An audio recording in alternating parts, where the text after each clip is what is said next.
previous lectures, we have discussed three different levels of material structures, such as atomic level, crystalline structure, as well as microstructure of materials.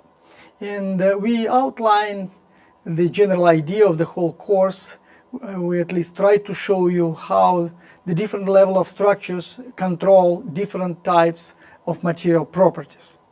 The next very important part of this course is actually to show you some examples of some material science techniques which can be used in order to see these different level of structures. In these specific lectures, we will talk about transmission electron microscopy, which allows just exactly to see atoms, to analyze the atomic structure of materials. And we will spend some time in order to understand the general principle of transmission electron microscopy. Again, our famous screen, scale of structure organization. And so what we will talk about here of the level of structures in the order of angstroms. So which correspond to atomic structure, and specifically from this table, if you wish, we will discuss the material science technique, characterization technique, named transmission electron microscopy, or TEM. So a little bit about the history of TEM. So the first TEM was actually designed and built in 1931, and on this screen you can see the first TEM, and at some point one of the developer, Ernest Ruska, he got a Nobel Prize for this type of design. Of course, as I will show you on the next slide, there is no any comparison between the historically developed first transmission electron microscope and the current advanced type of electron microscopes. However, idea is the same. You are using electrons in order to define the fine structure of your materials. So now the question is, so why actually electrons?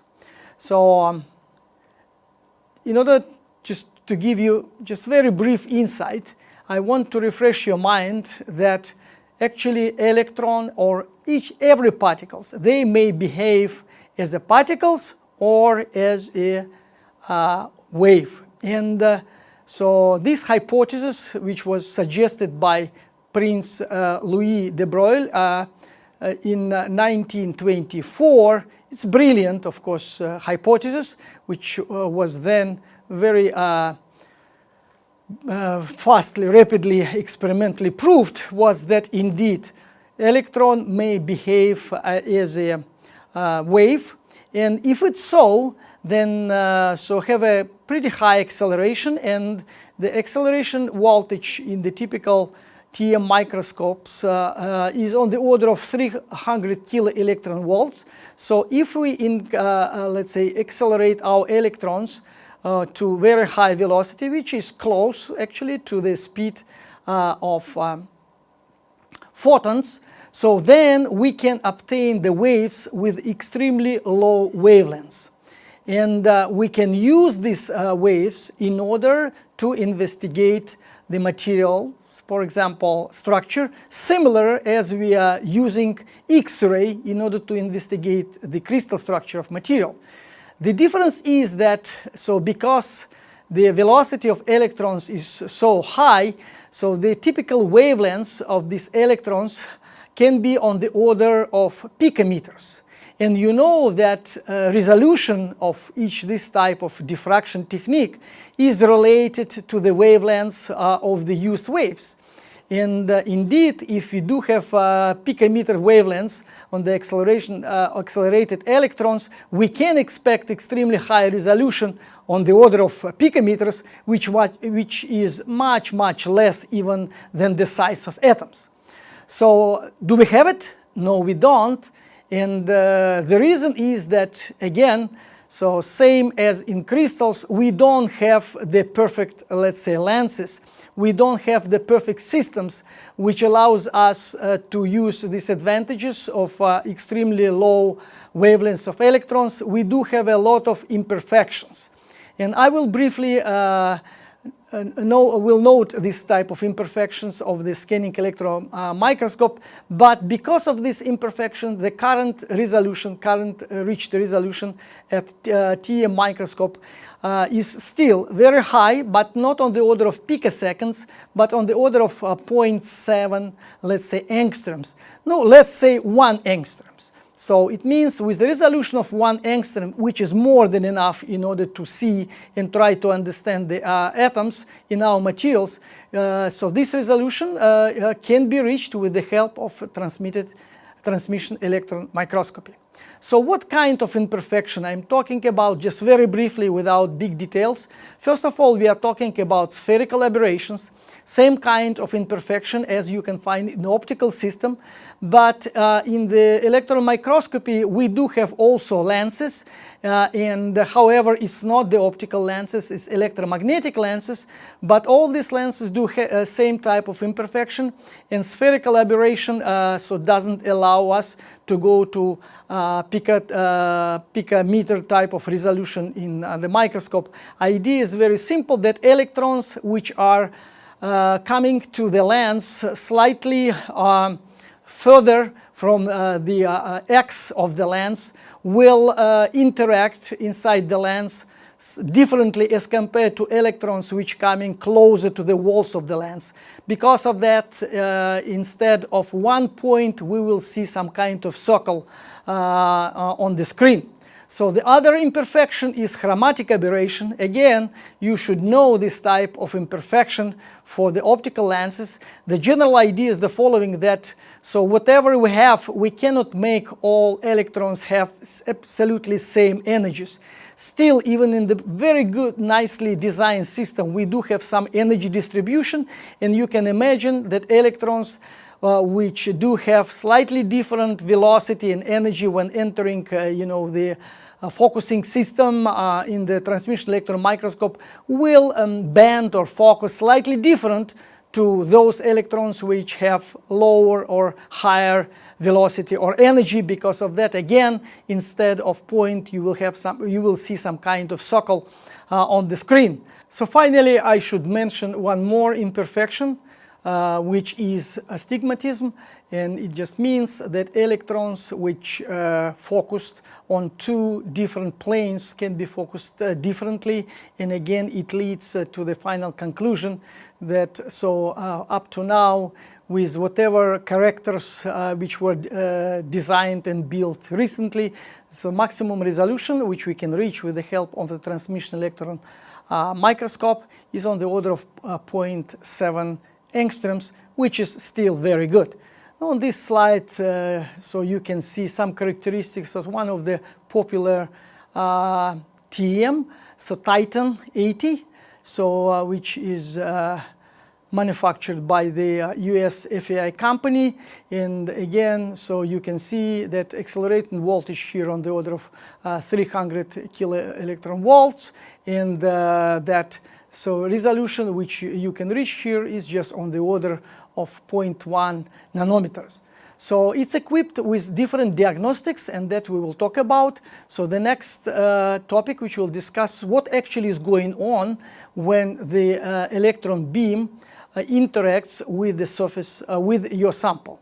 First of all, because we are talking about transmission electron microscopy by the name, you can imagine that in this case the electron beam should pass through your sample, and all detectors which you can imagine are just positioned below your sample and grabbed all information which showed up as the result of interaction of the electron beam with your sample. So it means, of course, it's a special field of science if you want how to prepare the sample of thin enough in order the statistically enough number of electrons can pass through.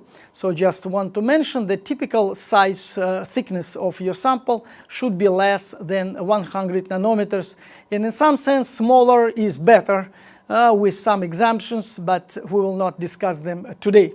So now the electron beam is passing through your sample. What is going on? What information we can obtain? Now, first of all, of course, we do have some backscattered electrons, and in principle they can be analyzed, and as we discussed in the lecture dedicated to scanning electron microscope, this analysis provides very useful information about the elemental composition, if you want, of your material.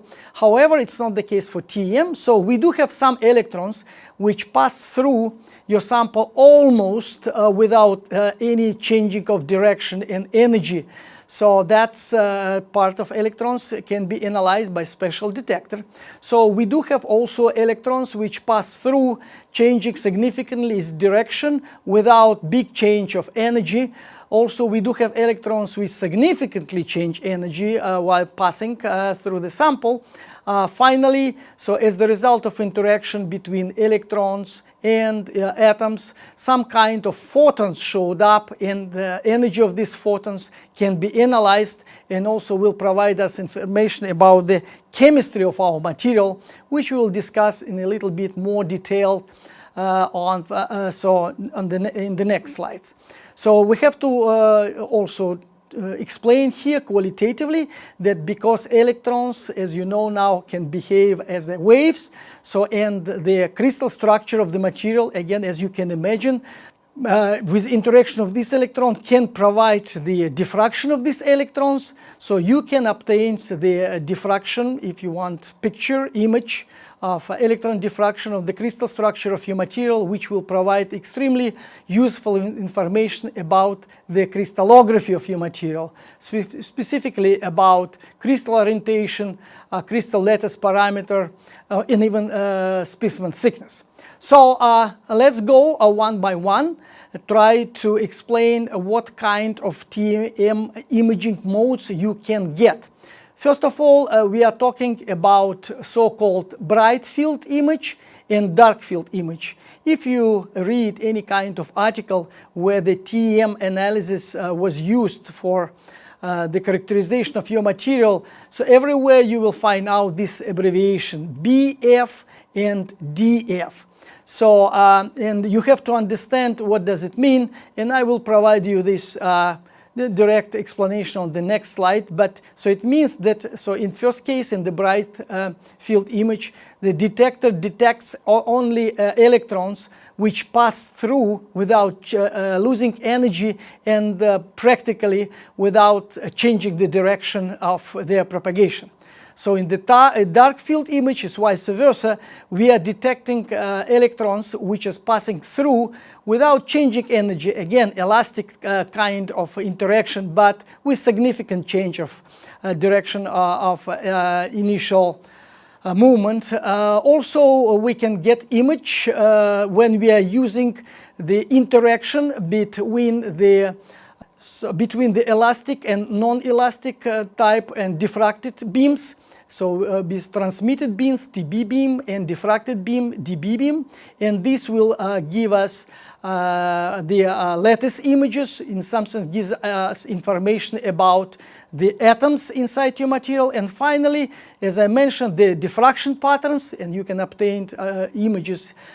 Diffraction patterns will provide us information about the crystal structure of our material. So this screen is very important in order to understand and provide the right interpretation of the obtained images, TEM images. So what we can see here, so we do have actually gold particles spattered on the carbon substrate. And on the left, we do have the dark field image of this particle. On the right, we do have bright field image of this particle. Now let's start with bright field image.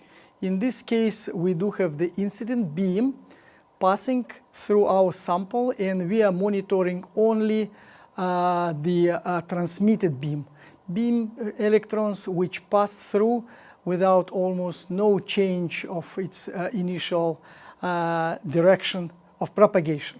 So in this case, you can imagine that through gold, because it has much more high density than carbon, much less electrons will pass through, as compared to the carbon substrate.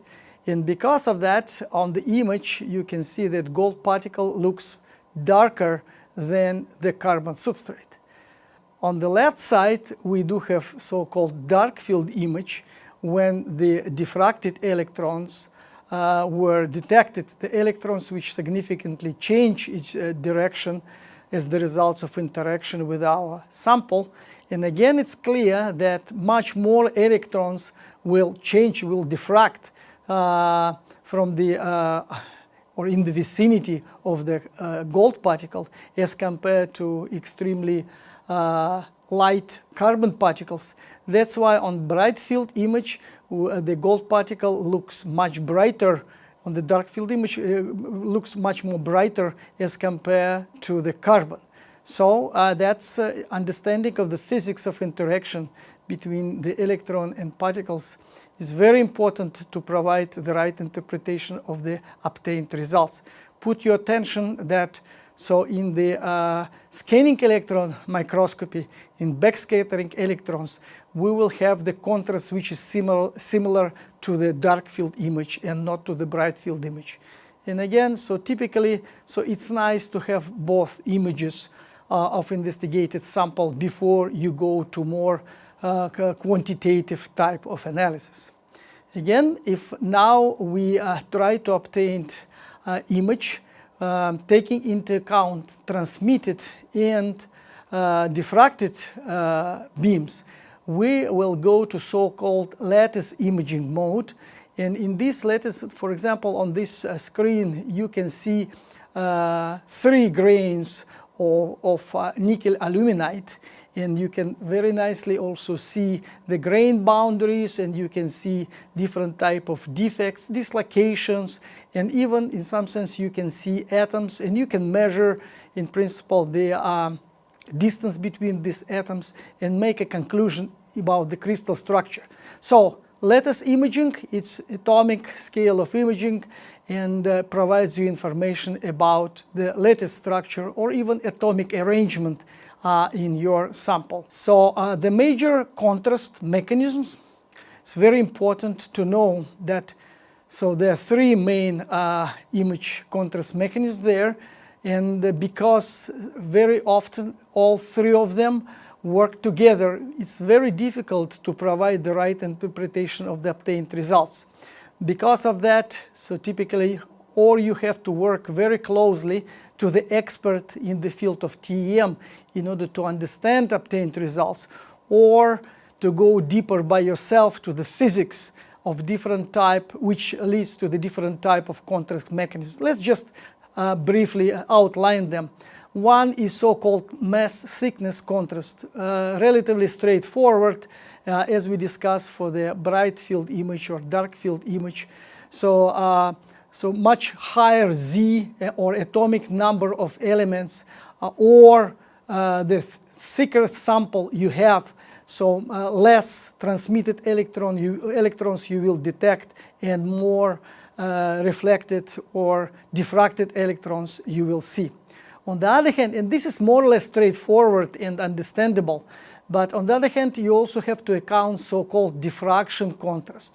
Diffraction contrast is the different type or density or scattering of transmitted beam as the result, for example, of their interaction with different type of defects, such as dislocation, grain boundaries, which I showed you already.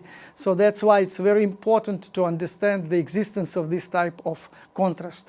And finally, as for me, the most complicated type of mechanism is so-called phase contrast.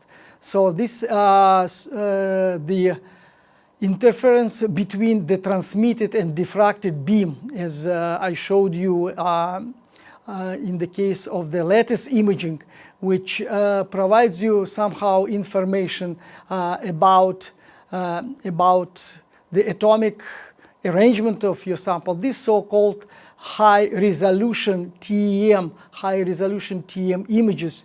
And so when all these 3 mechanisms work together again, sometimes it's very difficult indeed to provide the right interpretation of the obtained results.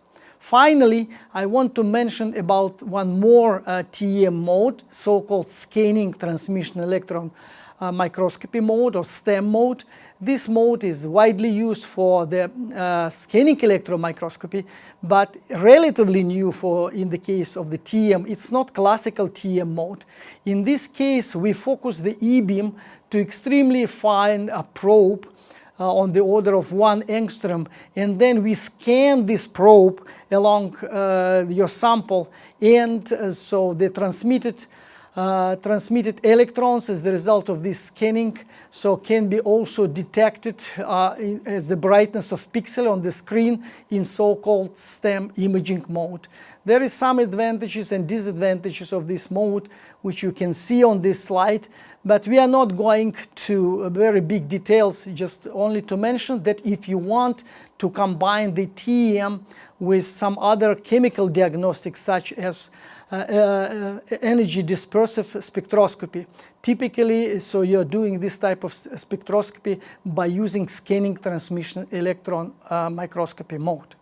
So finally, several words about the diffraction. It's a very important part of the TEM analysis. Again, if you hear this term diffraction, you have to imagine that in this case we can obtain information about the crystal structure of our material, absolutely the same way as we can do for the X-ray diffraction analysis. However, the difference is here that we are using electrons and not X-rays as the waves in order to provide the diffraction image, and for this reason, of course, the resolution of the electron diffraction analysis is much less as compared of the X-ray diffraction. So if you remember, in the X-ray diffraction, typically again for the standard one, so you need to have your sample on the order of at least square millimeters and depth around 100 microns. So here you can go to resolution on the order of, let's say, 1 nanometer, trying to provide information about the crystal structure of your material. So again, what information can be obtained with the help of the electron diffraction? First of all, you can conclude, so do you have amorphous material? This image of diffraction, that is fuzzy picture of diffraction you can see on the upper left corner of the screen.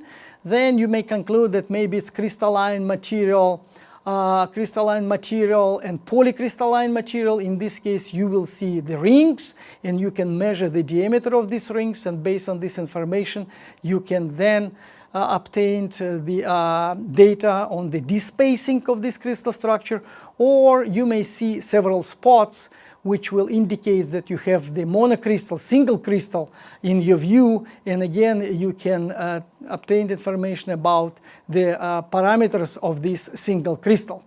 Again, so just very briefly, so indeed if you do have polycrystalline material, for example, you can measure the diameter of these rings, and then knowing diameter of these rings, which is R, on this screen, as well as knowing the wavelengths of electrons and characteristic parameter of this microscope L, you can then calculate the despacing, and knowing despacing, you know how to define, absolutely same way as we are doing for the X-ray diffraction, to define the crystal parameter of the investigated phase. So in addition to the considered mode, again, we can make some chemical analysis in the TEM mode. Specifically, similar to those we can do for the scanning electron microscope, we can use energy dispersive spectroscopy analysis to get information about the elemental composition in the investigated sample. So idea very simple. So we have electrons which interacts with atoms. As the result of interaction, so the ion showed up, and then the electron from the outer shell will come to the lower shell, and the photons with very specific energy, specific for this element,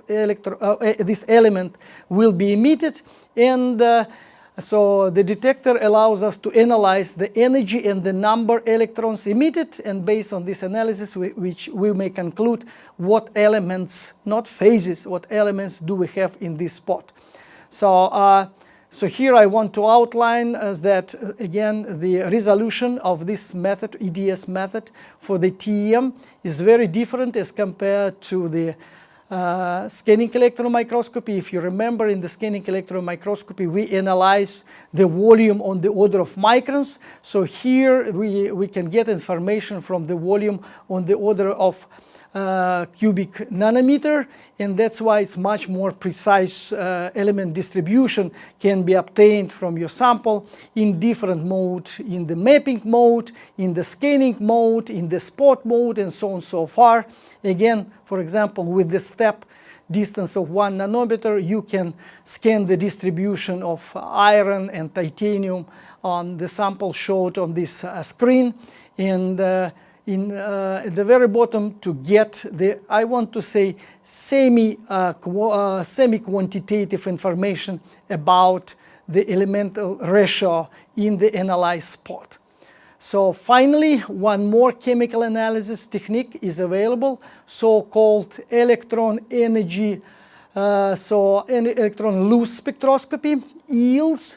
So it's also relatively new, and idea is absolutely same as in the case of the EDS, as in the case of energy dispersive spectroscopy. However, in this case we measured the energy of electrons which interacts with the atoms in the investigated sample, and owing to the different type of interaction, the plasmons or some other type of interaction between electron and atoms. So the electron, they lose energy, and we measure the specific energies which were lost by these electrons, and this energy corresponds exactly to the elemental composition of your sample.